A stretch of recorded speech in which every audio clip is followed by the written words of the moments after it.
quando conosci una persona per un tuo che comanda fuori, che il comando è porco, un pezzo 90, non un pezzo 40, un pezzo 90, ma non che comanda, nel senso è chi mi pare, nel senso di come comandare, ti dico solo il nome, Angelo, il cognome non te lo dico, non è niente.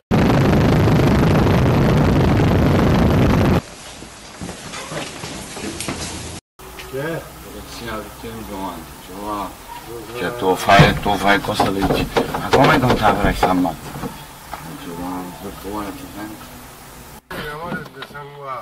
Ma magari muore dissanguato.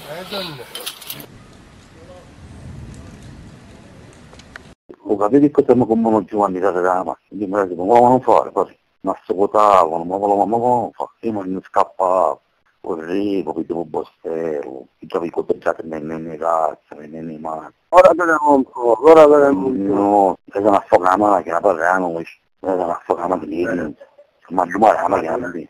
Era un po' tanto la macchina, che giusto, c'è un'altra voce, che mi ha cominciato a pugnare un po' per.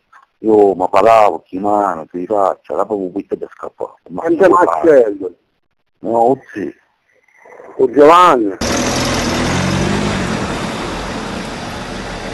Non è che uno non lavora, gli stanno su tutte sbirre. Perciò io 4, 5 mi tengo care, però appena sbagliano a tutto io. E mettiamo quello là, la vaceria, io capo come l'ero mese capo. E il rischio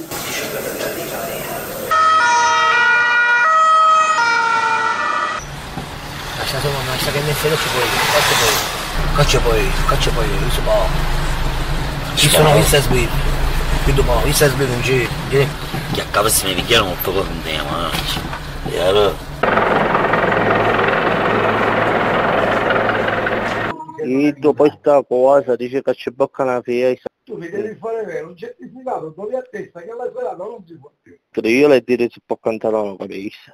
Poi io ci dissi, io ho fatto un tatuaggio che scrive Giovanni Falcone e Paolo Bostello, io ne siete sempre nei problemi.